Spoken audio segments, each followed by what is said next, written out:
Does the game have no audio?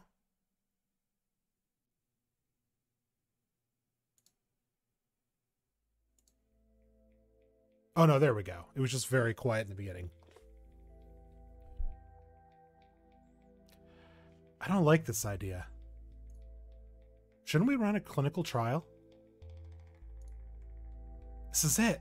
This is the beginning of our trial. For the sake of our experimental treatment, you're going to take this opportunity to experiment on someone. Don't say experiment on someone. That's not what we do. Test, then. We're running a test on me. That doesn't sound any better. We need to test the system before we run a trial, Anna. At this point, this is the most efficient way. We worked too hard on this to become queasy about it now. I trust you.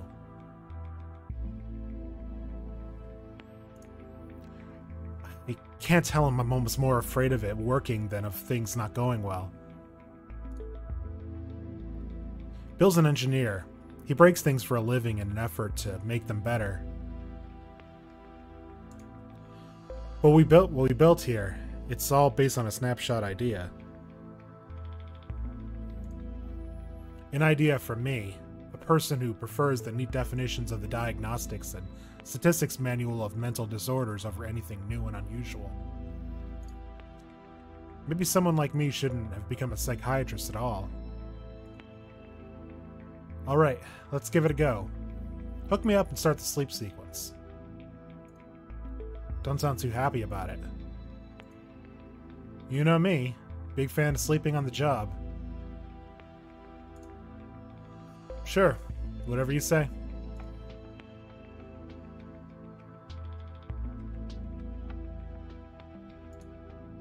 The machine comes to life with the blinking lights and the whirring noise, reminiscent of an old computer. Even the smell of warm plastic in the ozone is vaguely familiar. Okay. User biometrics successfully identified. Welcome to the MC-420 user interface, Dr. Atsuko. In order to begin treatment, this machine is going to administer a light, plant-based sedative to the patient. Please ensure that your patient has notified you of any possible allergic reactions beforehand. The MC-420 is designed to help patients uncover memories that could aid in their recovery process. MC-420's intuitive visual interface helps practitioners successfully identify these memories.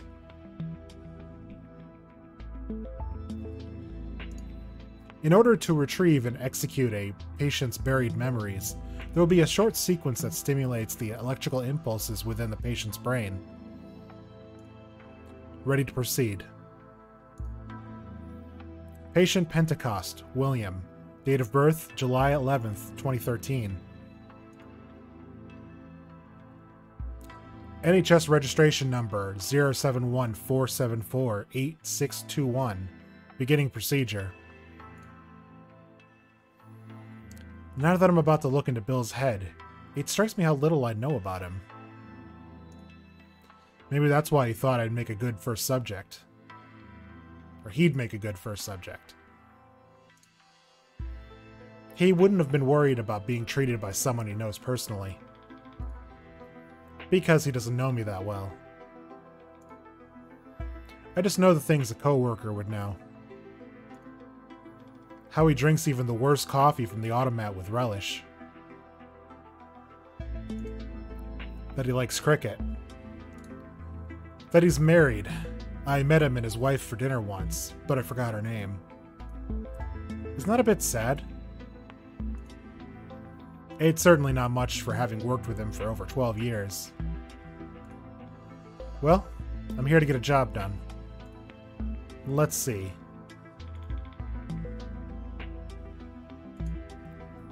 Oh, this looks promising. Let's have a look. Rendering memory.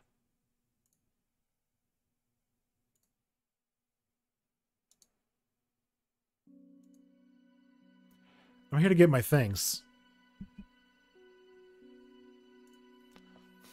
You find yourself standing in front of a red Fiat Panda, rust creeping into the paint of the doors. You're squinting into the light coming from the porch. The rest of the muddy driveway... Sorry, let me try that again. The rest of the muddy driveway sits in darkness. A cow is mooing somewhere in the distance. Behind you, a woman leans her head out of the driver's side window, making no move to leave the car. You ball your fists inside your jeans pocket and feel yourself scowling. You're ready for a battle of sorts. So, you're really gonna do this? What? You thought I'd change my mind? We've been through this. We've been over this many times, Dad. You're really breaking your mother's heart, you know that? Oh, leave off. I'm not off to war, I'm going to Oxford. If anyone should be heartbroken, it should be me. The fuss you're making, really. You shoulder past your father into the house. Once you're inside, the woman you came with gets out of her car. You stop by the staircase to his room to watch her. Sir, if I may. The older man turns to her with a grunt. I know this is difficult for you, but...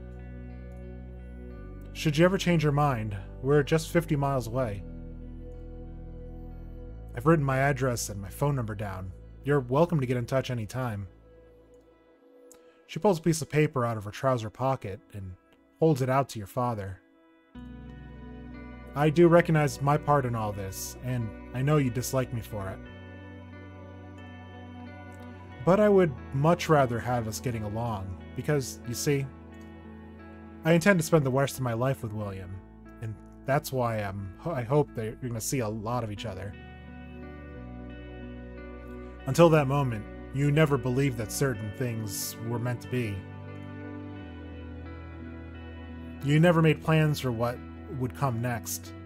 You never had something you wanted to keep. You didn't think that you'd be that lucky. But this radiant woman facing your father, she accepted all that you are.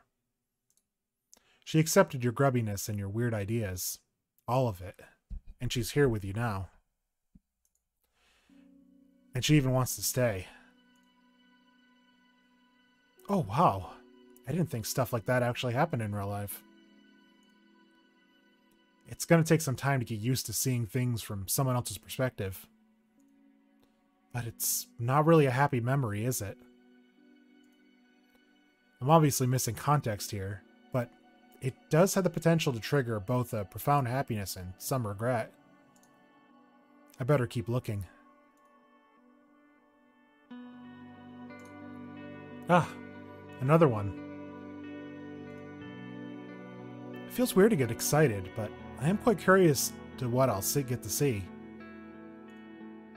Rendering memory.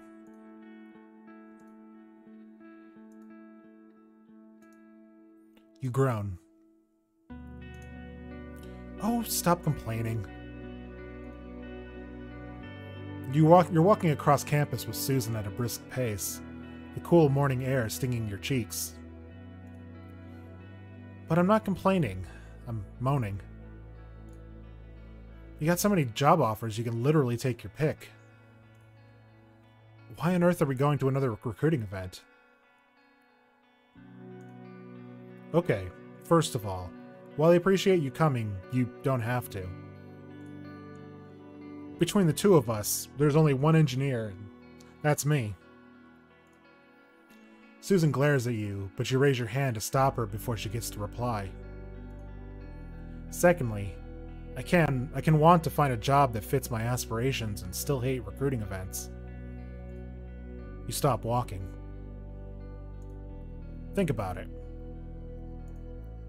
A farmer's son makes it to Oxford Department of Engineering Science, only to take a corporate job making tons of money? That sounds too good to be true. I have to sabotage myself a little, grow a conscience, Yes, okay, fine. Susan sighs. I'm just beginning to wonder whether the magical job that allows you to save all of humanity through the power of engineering actually exists. See, you get it. Save all of humanity. That's what I want. Like watching a scene change in a film, the memory transforms. You're now sitting down in a classroom. This is already somewhat exciting to you, as all of the recruitment events you've attended took place in large lecture theaters, recruiters losing all distinguishable features from several rows away. The recruiter that enters the room isn't even that. It's not a salesperson in a suit, bright-eyed and eager to answer any questions you may have. This is just a woman with an untidy braid and a pair of glasses that won't stay on her face. She mumbles. She doesn't make eye contact. Her slides are in the wrong order. You're fascinated. You're fascinated because you see it took her effort to come here, and everyone can see how anxious she is. But the technology she proposes, a machine with the atrocious name Memory Catcher Mini, doesn't only sound feasible, it's her vision of it that wins you over. Dr. Atsuko isn't an engineer. She's not even a researcher. She's a psychotherapist thinking like an engineer, approaching a problem like a researcher. She talks about reconnecting people with long-buried memories, memories that stayed dormant for so long. Patients with severe depression have trouble accessing them due to their altered brain chemistry, no matter how important it would be for them to remember something with the potential to make them happy. Using electrical impulses, this machine could make people happier than any medication. No commercial uses, just a way to help. Hey, thank you so much for the raid, Warmham. Really do appreciate that. We are playing a game called MC-420. We're going into the mind of a fellow researcher and learning about them. It is from 2 years ago, a game jam. You feel a burning need to make sure it exists. Just like this, you know what you want to do with the next years of your life, and it's such a relief that makes you want to laugh, makes you imagine coming home and balling up the other useless interview offers from tech startups and car manufacturers. Dr. Anna Atsuko is an untidy woman with bags under her eyes, and no large sums of sponsorship money.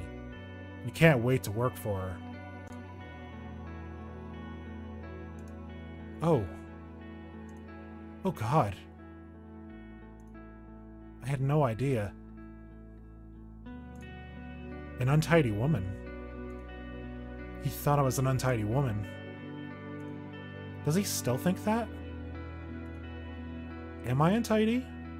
Am I a slob? It's not something I can ask him about, I guess.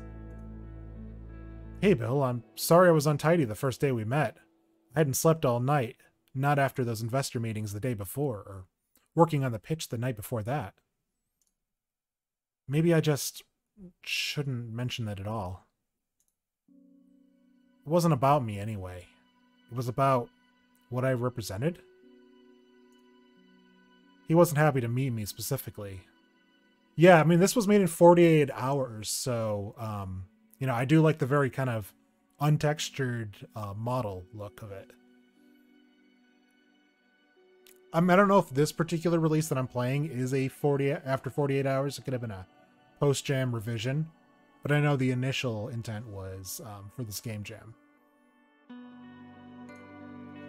Surely he wouldn't have been surely he would have been happy to work for any employer who fits his ideals. Anyway, I can't stop now. Otherwise, I only have 2 very awkward memories to talk about. Let's give this one last try.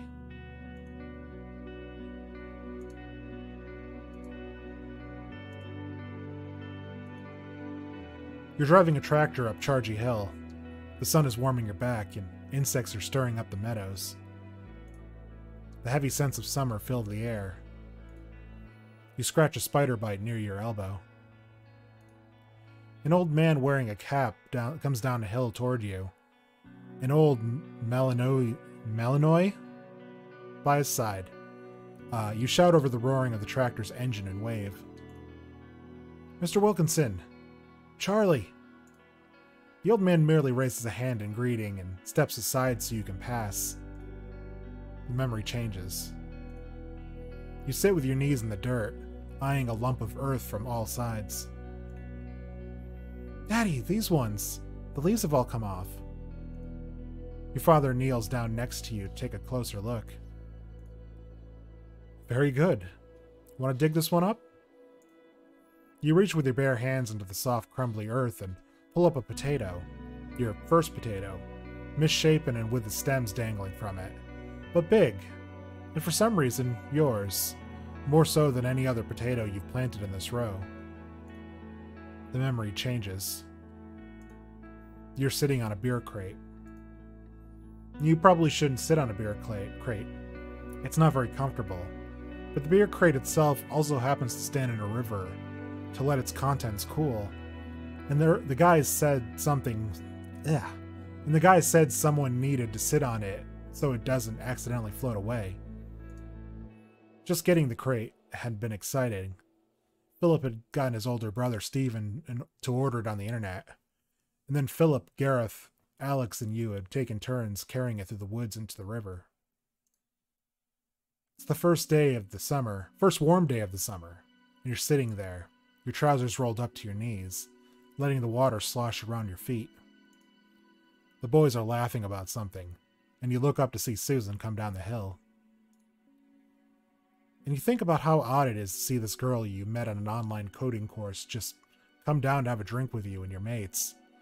All the way from Reading, something she does every Friday, and now she's laughing with your friends, whose fathers make sausages and plant Christmas trees. It's nice. It's just nice. I feel like I know him much better now. It's bittersweet, knowing you didn't part with his parents on good terms, but sometimes those simple memories we made as children or teens are the ones we treasure the most. These are definitely the ones I should make him remember.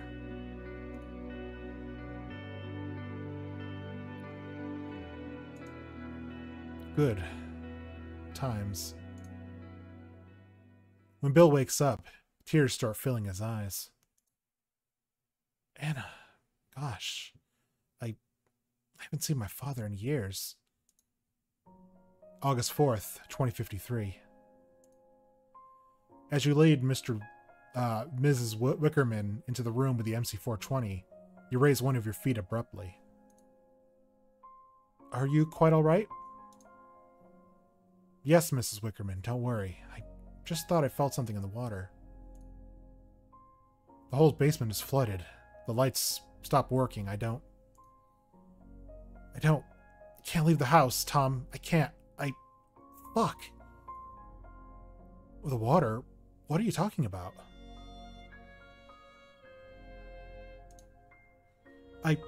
Nothing. It's quite all right. If you're comfortable, I would like to start. If you think it'll help. You're making good progress, but there's a root cause to your spending habit I'd like to uncover. This machine will simply help you remember. Patient Wickerman, Diana. Date of birth, November 8, 1978. NHS registration number 177-609-0802. Beginning procedure. I need to scream. It's the only way I get him to listen. I know I always have to get mad to get things done around here. What? I need to focus. I need to focus to find the memory that can help the patient. If I can't do that, what good am I for? Rendering memory.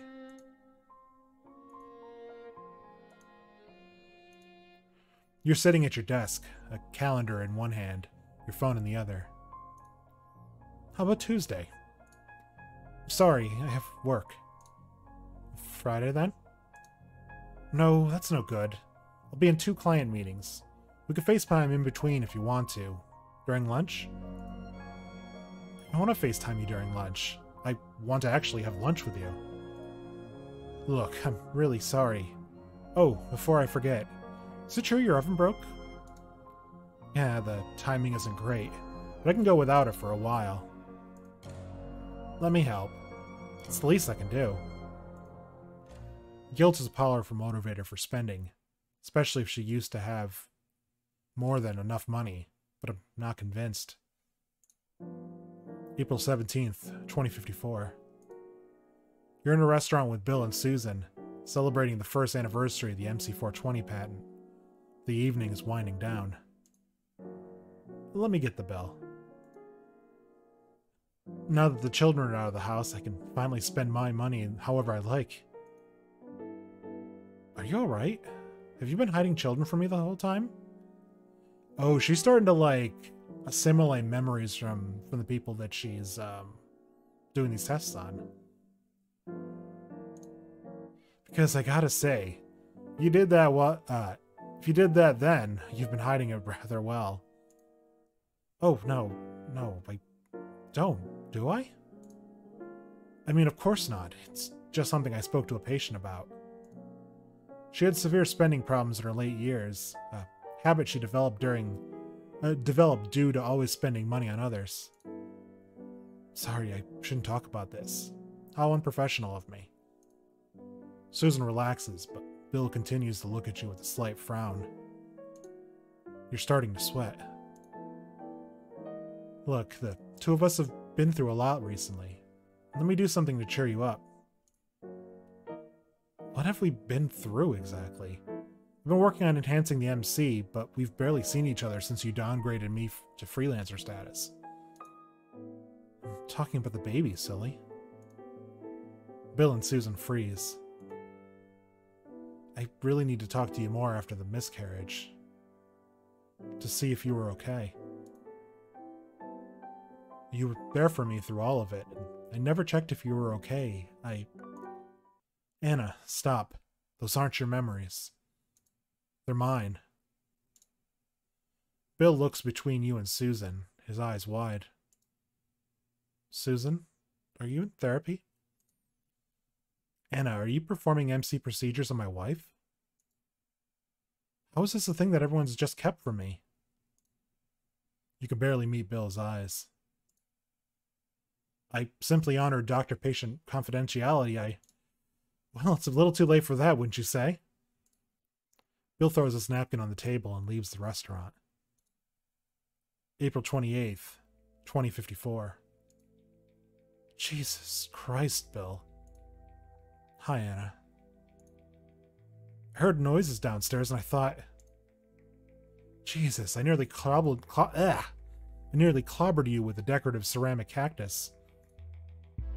You set down the cactus trinket that serves as decoration in your upstairs clinic. I thought you were a burglar. I didn't think you'd come back. Are you with a patient? No, I was just doing paperwork. Can we talk? If you want to quit, there's really no need to discuss this. You can just mail me your resignation and I'm not here to quit. I had a look at the logs the MC-420 keeps. Anna, how many patients have you taken? Are most of them doing MC-420 procedures now? You always thought of Bill as a bit intense, but it's difficult to be faced with that intensity yourself. This is my fault. No! I just wanted to do as much work as possible and... You know what Susan said? Why she didn't approach me after the miscarriage? She said it's hard to find out how I really feel. That I always say I'm okay, no matter what happens. But you're the same, aren't you? You're like me. Always working extra hard because you're worried you're not doing well. Thinking it reflects badly on your worth as a person if you show weakness. You're a therapist. I really thought you were better than this. You're amazing. You do so much good. When will you feel like you've done enough? Bill is gesticulating wildly. Honestly, it hasn't felt like too much. It's what I've always done. I get it. But Susan apologized for not trying harder to make sure I was fine. I understand that feeling. Normally I'd be like, it's fine, Anna, it's none of my business. But something is clearly going wrong here, isn't it? We've always assumed that the MC-420 pose no danger to the practitioner, because they're just using an interface. But something is happening to you. Some memories feel like they're as if they're mine. I think that's it. There was Miss Barnes, who lost her house in the 2025 flood. I kept thinking about her long after. I didn't treat her differently after I knew. I know you didn't. The experience just stayed with me. I see these things while I'm looking for good experiences I can show patients who get stuck on the negatives. The only problem is that in order to show them a good time, I have to endure their bad times with them too. Let's contact the neurologist who helped you with the original pitch. This has got to be something we can solve. In the meantime, please use the MC less. Give yourself a break from that at least. You exhale, finally convinced that there's no explosion forthcoming. He still believes in you. Thank you. I will. September 1st, 2057. What do you expect me to do? I never said no to a client before. I'm not going to start just because you don't like them. That's not what this is about. You know that. No, you're telling me to say no to a whole sack of cash because working for no money is so honorable. Richard Morton doesn't care about the MC-420. So what? No one does. Because most people don't know it exists. I've done everything you've asked of me. While you went and worked as an engineer for huge clients, I've passed up every opportunity this invention could have afforded me. Just because you didn't want to commercialize it. I took on as many clients as possible on my own. But you didn't like that either. You were literally breaking your brain. And so I've spent the last few years doing nothing while you tinkered around. Tinkered around, isn't it? Or is it? Believe it or not, I want to get recognized for my work too. That recognition allows me to help more people. I'm going to perform an MC-420 procedure on a millionaire who announced very publicly that something that makes him feel good will be worth a lot of money to him, whether you like it or not. Don't you see how wrong that is? This isn't therapy. It's the one unethical thing I'm more than willing to do in order to make sure that a lot of people receive just a little bit of additional help. I'm tired, Bill. I'm gonna do this with you or without you. You can't do this without me. I hold as much of the MC-420 patent as you do. Sure, in its current state you do. And while you may be the only engineer coming from a family of potato farmers, you're not the only engineer in England. There they are again, the memories you fought for so long. Are they yours? Doesn't matter. Thought, you know. Does this man even really love me? Or does he just love that I showed him an alternative? A different way of life than the one he knew?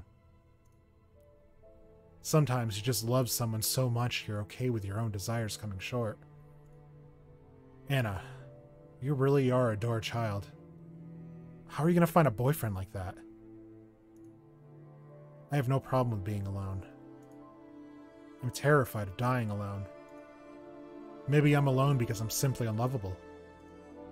You know what? Fine. Thought you were different. Do whatever you want. He stopped believing in you. September 15th, 2057. Thank you for coming, Mr. Morton.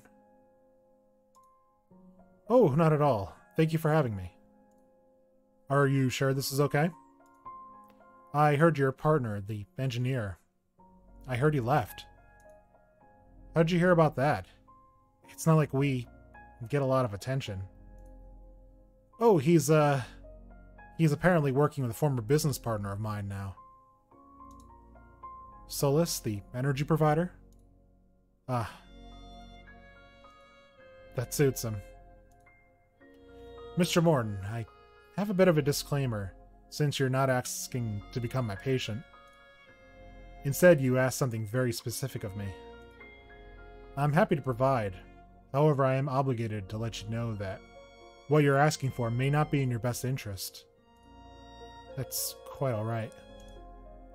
Have you ever thought that if I'd spent less time on those distractions, all those divorces and all those empty discussions and grandstanding on social media, that I would have been able to connect with what I loved so much about my job?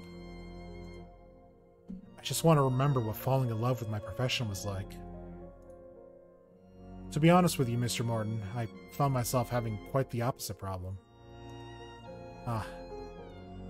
I see. Of course. Well, Dr. Atsuko, I'm in your hands.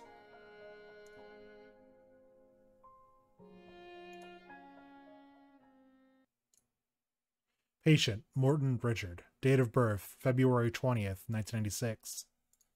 Starting procedure. Your mother has just tucked you into bed. It snowed today.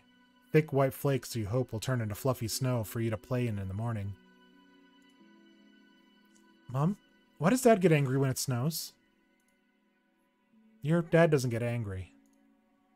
He gets really homesick when it snows. Remember, we arrived here on a big ship many years ago, and he often remembers the sunny beaches of Barbados. This isn't therapy. Can I do something to make Dad happy?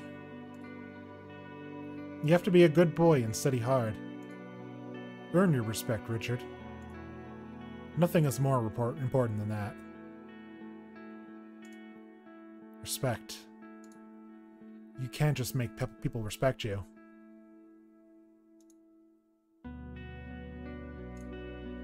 Your mother's voice sounds tinny with static. You've always had a bad reception at home. What is it I hear about the Isadot? What is that? Yeah, sorry about that. What is it that I hear from the Issa daughter about changing her degree? A baby needs to learn how to keep her mouth shut. Don't speak like that about a woman. And don't change the subject now. It's true. I'm going to become an architect. You have a perfectly good degree in environmental health. 3 years we paid for that. And now you just want to throw that all away. Sure, it's not your money, Richard. Don't care. Just like his father, making a decision and then leaving others to do the work. Mom, didn't you see the pictures on the tally of all the fires? Could have been us. All I hear since then is people muttering, "Trouble don't set up like rain." All them people going thoughts and prayers around home knowing that it could have been them. I'll keep family safe. One day I'll build us something good. Mr. Morton said he forgot about his reason to become an architect. To think he sounded a lot like Bill back in the day. In the end, our work defined us. We let it define us, until there was nothing else left. I have nothing else. That's okay. This untidy woman. Do whatever you want. We made it, Anna. We made history. October 8th, 2092. The machine stops abruptly. Anna is still asleep. What are you doing down there? Oh, Raina, I saw the other nurse take residents down to MC and thought this was something we did to calm them down. Ms. Atsuko was crying and saying, "Don't go out in the storm," over and over. So I thought I'd help her out. God, no. You make the MC-1052 sound like a toy. But it does have the ability to show people specific memories that are important to them. And I thought someone with Alzheimer's like Miss A could benefit by seeing something familiar. Nurse Johnson sighs, at a loss for where to begin. Jenny, I'm going to have to officially reprimand you for this, even though you meant well. You're still in training. This is very much a machine that should only be handled by qualified nurses. Also, you clearly didn't know who that woman is. If you did, you know that she doesn't have Alzheimer's. Dr. Anna Atsuko is the reason we now have MC units in every hospital and nursing home and in the country. How's that? Well, she invented memory therapy, of course. You're kidding. They both look at Anna's sleeping form. She must have been brilliant.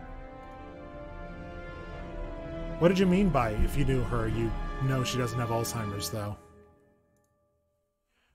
Dr. Atsuko has had hundreds of patients over the years.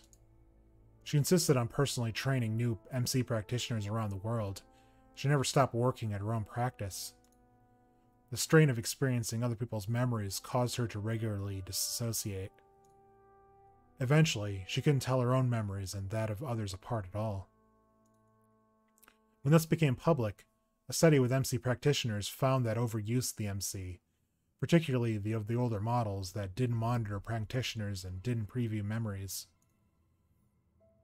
leading to a condition similar to